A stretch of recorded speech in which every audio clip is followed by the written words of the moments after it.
नमस्कार।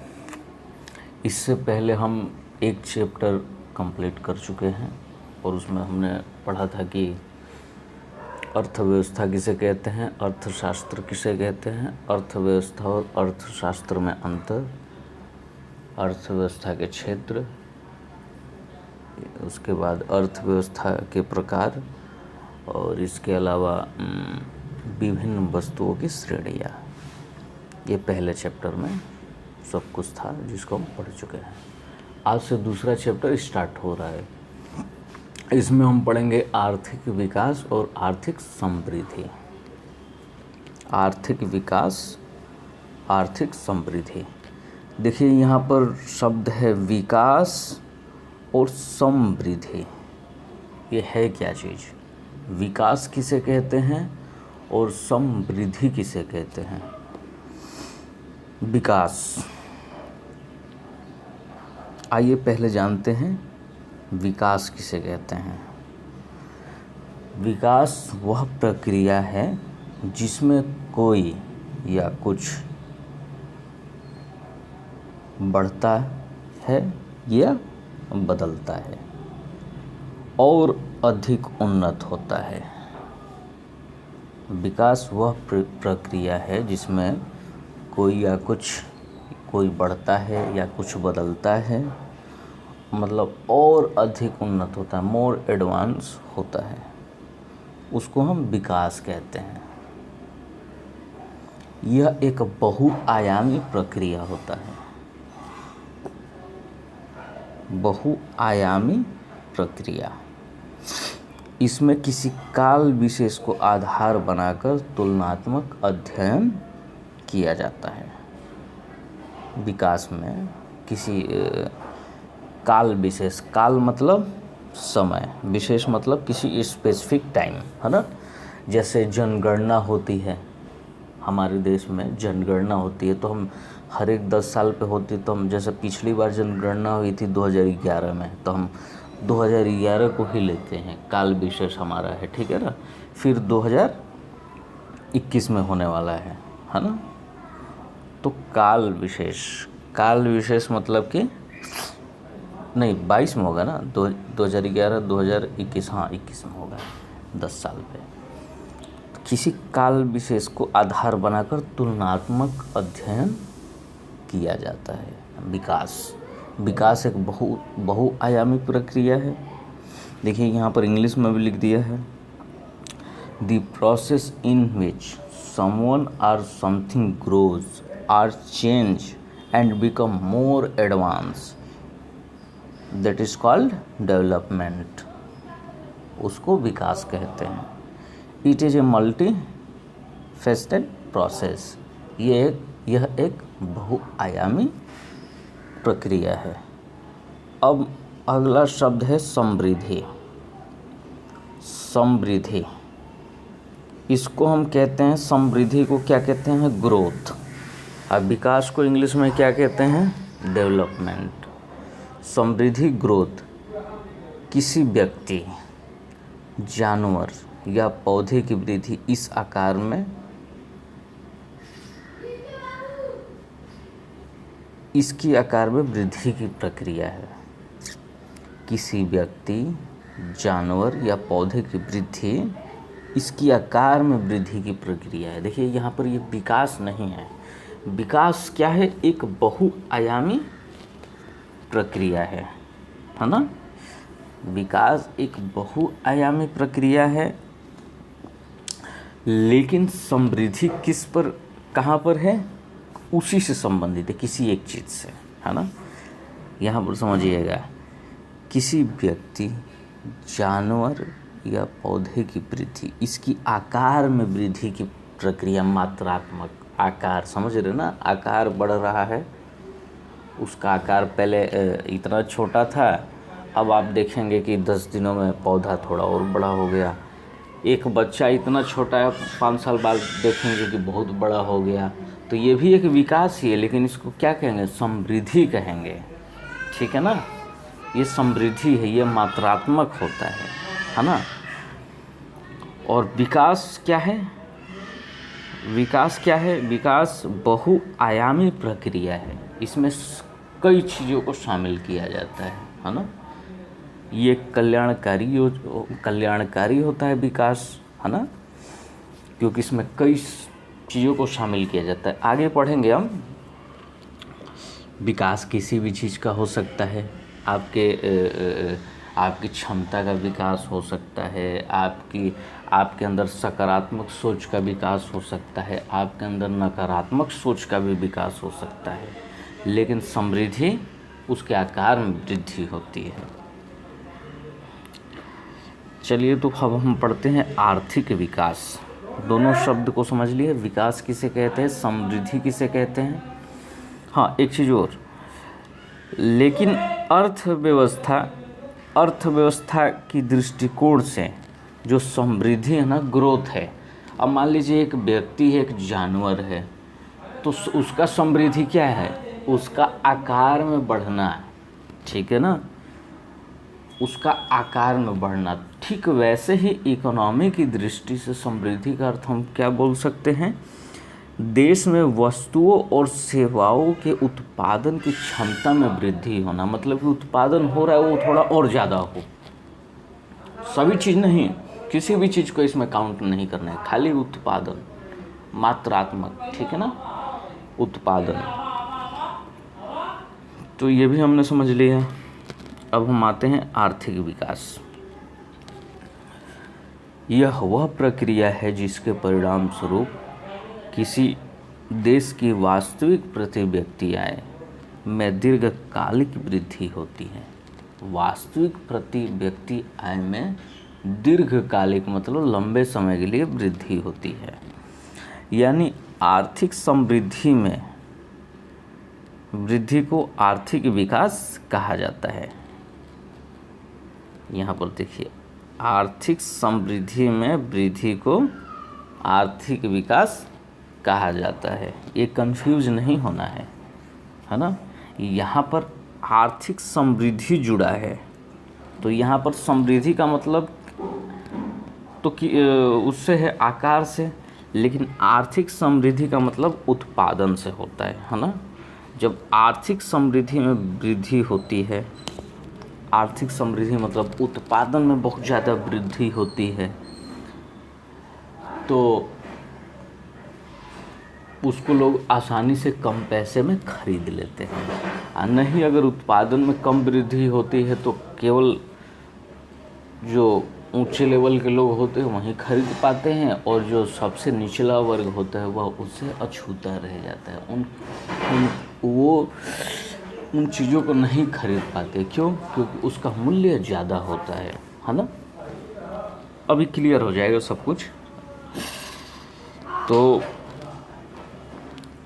आर्थिक विकास हम पढ़ रहे हैं, ये एक दीर्घकालिक वृद्धि अगर होती है, मतलब कि एक लंबे समय के लिए। जैसे मान लीजिए कि आपके पास आर्थिक विकास मतलब क्या?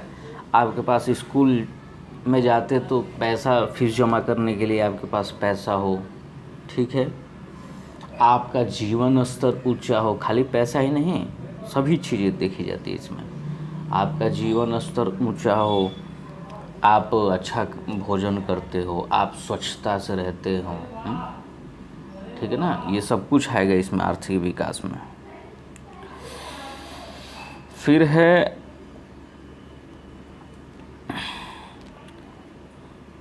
आर्थिक विकास से आशय अधिक उत्पादन, नवीन तकनीकी का कुशल प्रयोग तथा संस्थागत सुधारों से है।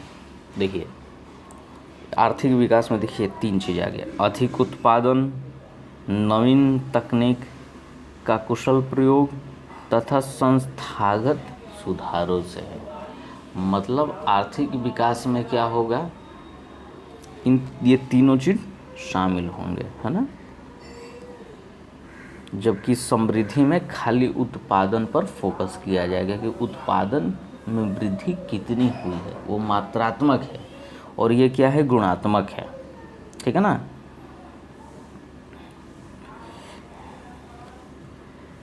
आर्थिक विकास में सामाजिक, आर्थिक, गुणात्मक और परिमाणात्मक सभी परिवर्तनों को देखा जाता है। यह गुणात्मक संकल्पना है और आर्थिक विकास के लिए संरचनात्मक परिवर्तन आवश्यक है। अगला है, आर्थिक विकास का संबंध लोगों के कल्याण से है। अभी बताया ना मैंने कि जब आर्थिक विकास होगा तो खाली उत्पादन से कुछ नहीं होगा, सब कुछ होना चाहिए, है ना, सब कुछ होना चाहिए। अगर मान लीजिए कोई संस्था है वो आपके बारे में सोचती ही नहीं है, उत्पादन तो कर रही है लेकिन गरीब निचले वर्ग के बारे में सोचती ही नहीं है, तो क्या वो खरीद पाएगा? उसका जीवन स्तर ऊंचा उठेगा? जबकि वो सबसे महत्वपूर्ण है, उसका जीवन का एक हिस्सा बन चुका है, ठीक है। अगर उसको मिलेगा नहीं तो कैसे उठेगा? जैसे आजकल internet, mobile phone, laptop, technology, कई सारी ऐसी चीज़ें हैं जो जीवन का लगभग हिस्सा बन चुके हैं, और जिनके पास नहीं है वो तो एक तरीके से कटा ही हुआ है, उसका जीवन स्तर भी बिल्कुल अलग ही होगा, है ना। क्योंकि ज़्यादातर आजकल लोग ऑनलाइन पढ़ाई कर रहे हैं, कोई घर से बाहर बहुत कम ही निकल रहा। तो ऐसे में जिन बच्चों के पास अगर मोबाइल फ़ोन नहीं होगा और उनको लग रहा होगा कि मेरा कोर्स कंप्लीट नहीं हो पा रहा, एक फ़ोन चाहिए, उसके लिए इंटरनेट चाहिए, सिम कार्ड चाहिए, तभी तो ऊपर उसको कंप्लीट कर पाएगा, है ना। और जब कंप्लीट करेगा तो फिर अपने आप को गौरवान्वित महसूस करेगा। और जब वो कंप्लीट करेगा ही नहीं तो पीछे चला जाएगा, ठीक है ना, वो तो पीछे चला जाएगा।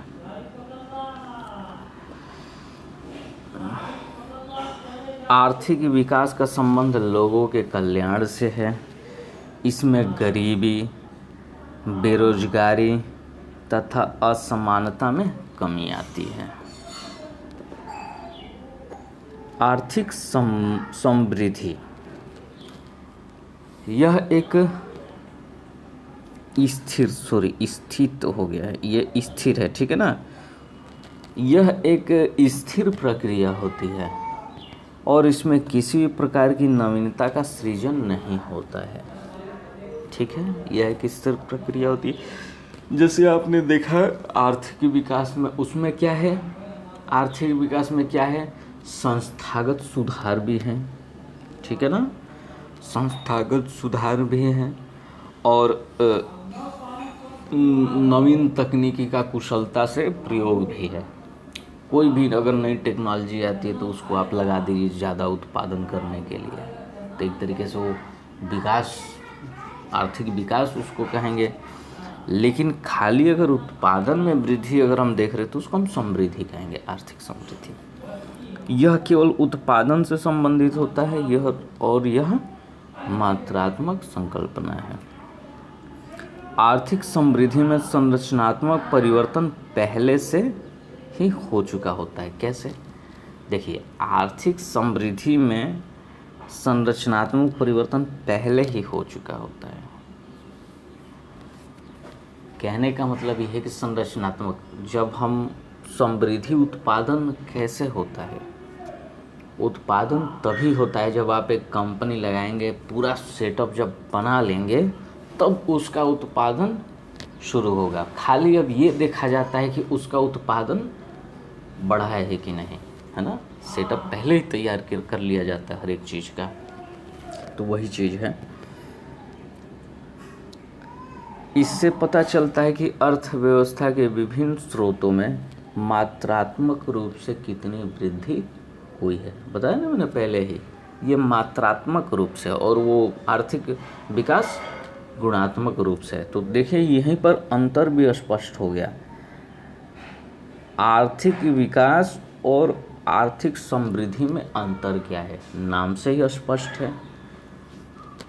आर्थिक विकास एक बहुआयामी प्रक्रिया है और आर्थिक समृद्धि एक मात्रात्मक प्रक्रिया है।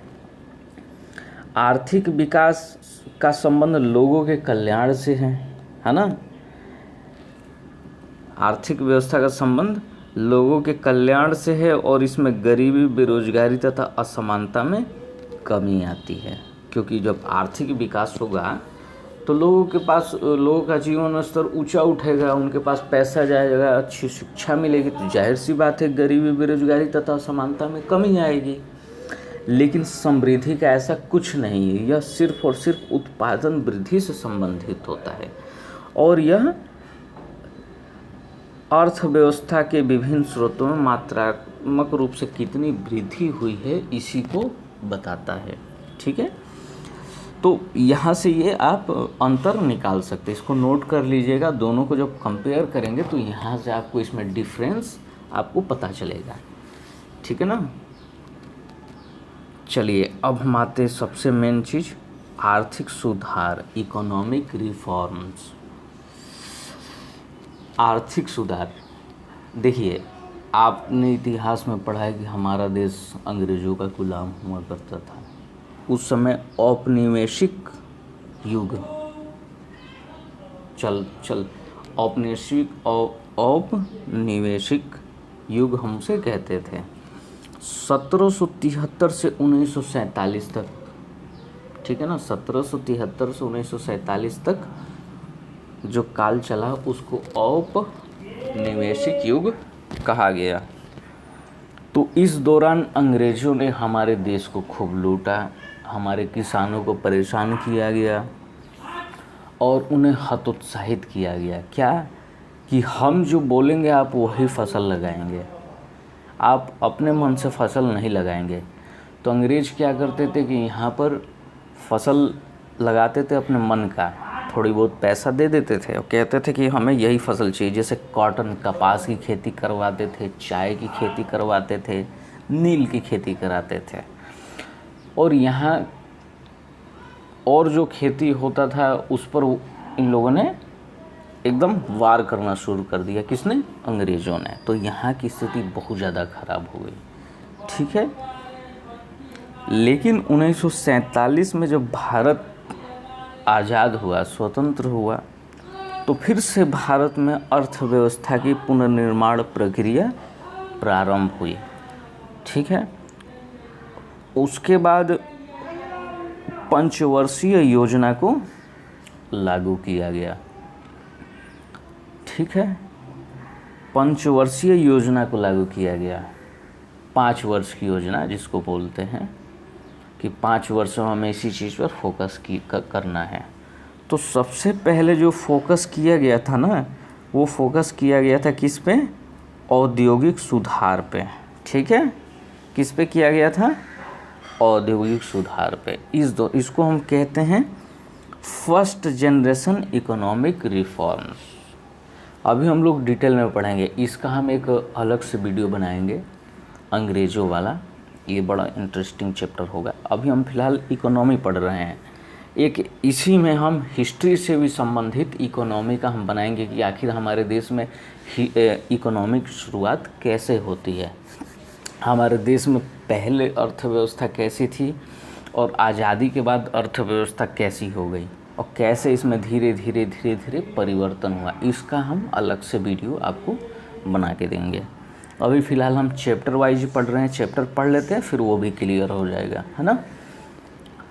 तो जो फर्स्ट जनरेशन इकोनॉमिक रिफॉर्म्स, प्रथम पीढ़ी का आर्थिक सुधार जो हुआ वो क्या था? औद्योगिक सुधार था, है ना। औद्योगिक मतलब कि कल कारखाने लगाए गए, उद्योगों को बढ़ावा दिया गया, है ना, ये था। 1951 में भारत सरकार ने महत्वपूर्ण आर्थिक सुधार प्रस्तुत किए कि इसमें विदेश व्यापार उदारीकरण, वित्तीय उदारीकरण,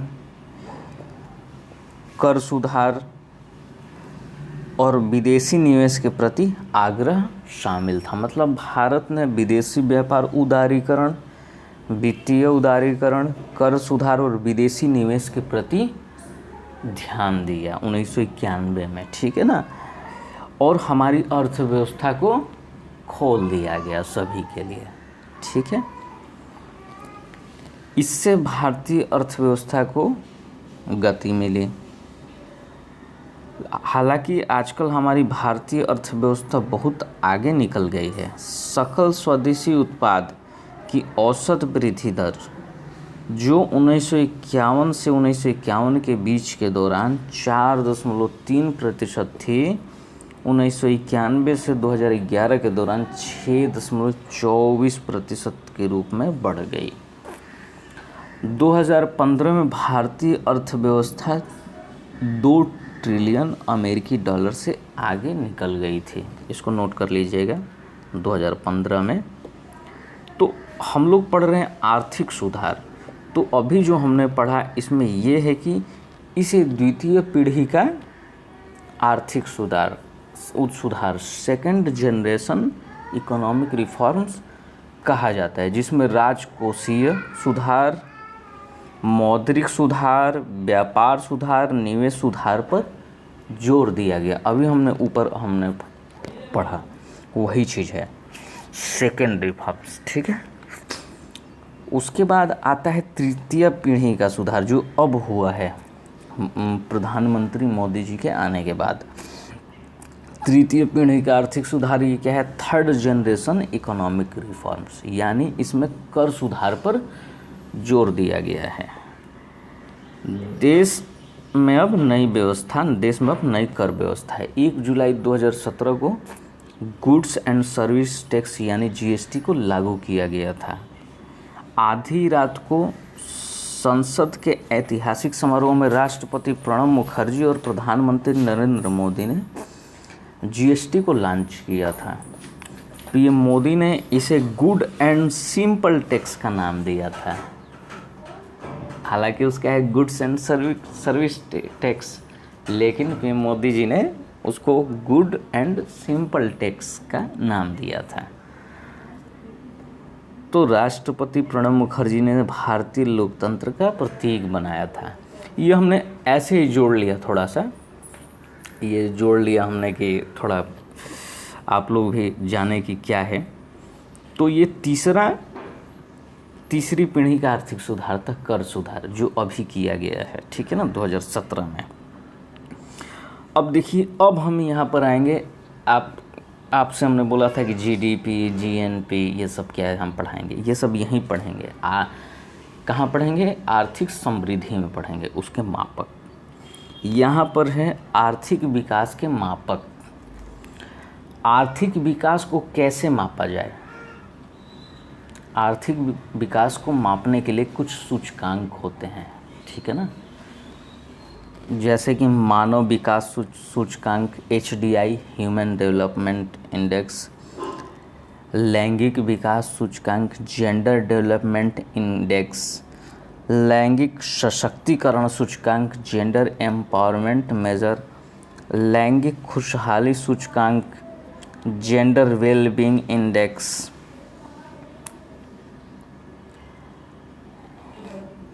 बहुआयामी गरीबी सूचकांक, मल्टी डायमेंशनल पॉवर्टी इंडेक्स, तकनीकी उपलब्धि सूचकांक, टेक्नोलॉजी अचीवमेंट इंडेक्स TAI, वैश्विक खुशहाली सूचकांक, हैप्पी प्लैनेट इंडेक्स। ये जो सूचकांक है ना, इस सूचकांक के बारे में हम एक एक सूचकांक को पढ़ेंगे कि आखिर उसका मानक क्या है, मापा कैसे जाता है और क्या देखा जाता है उसमें। ये हम एक एक सूचकांक को पढ़ेंगे और इन्हीं सूचकांक से हम किसको मापते हैं? आर्थिक विकास को। अगर ये सूचकांक अगर ठीक ठाक है तो हम समझ जाएंगे कि आर्थिक विकास सही हो रहा है, लोगों का जीवन स्तर ऊपर उठ रहा है, ठीक है। अब आते हैं आर्थिक समृद्धि। आर्थिक समृद्धि economic growth, not development, economic growth. Economic growth के मापक कौन कौन से हैं? तो देखिए, यहाँ पर आप लोग बड़े परेशान थे कि जीडीपी, जीएनपी हर कोई पढ़ाता है। सबसे पहले लोग यही पढ़ाना शुरू कर देते हैं। जीडीपी क्या है, जीएनपी क्या है, एनएनपी क्या है, पीसीआई क्या है। हम चैप्टर वाइज चल रहे हैं, बिल्कुल परेशान होने की ज़रूरत नहीं है। धीरे धीरे हम पूरी किताब को कवर कर लेंगे, मतलब कि जितने भी चैप्टर हैं, ठीक है ना, सब कवर कर लेंगे। आर्थिक समृद्धि के मापक, आर्थिक समृद्धि के मापक कौन है?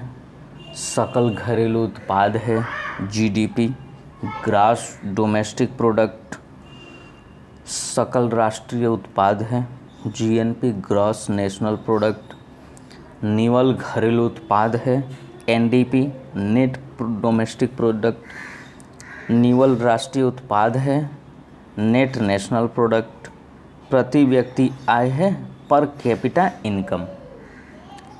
ये हम इसके बाद पढ़ेंगे।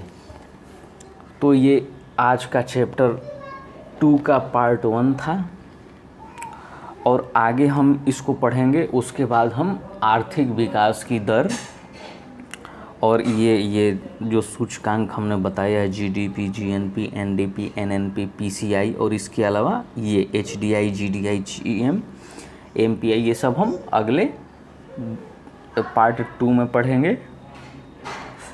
और ये आज आपका चैप्टर 2 का पार्ट 1 ख़त्म हो गया। तो दोस्तों, अगर वीडियो अच्छा लगता है तो आप लाइक भी करते जाइए और सब्सक्राइब भी करते जाइए, और संभव हो तो आप आसपास इसको शेयर भी करिए, है ना।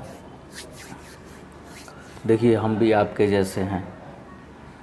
अगर मान लीजिए कोई अगर हमारे प्लेटफॉर्म पर बढ़िया से अगर तैयारी कर लेता है तो इसमें क्या हर्ज है। तो लाइक ज़रूर करें, सब्सक्राइब भी कर दें। नमस्कार।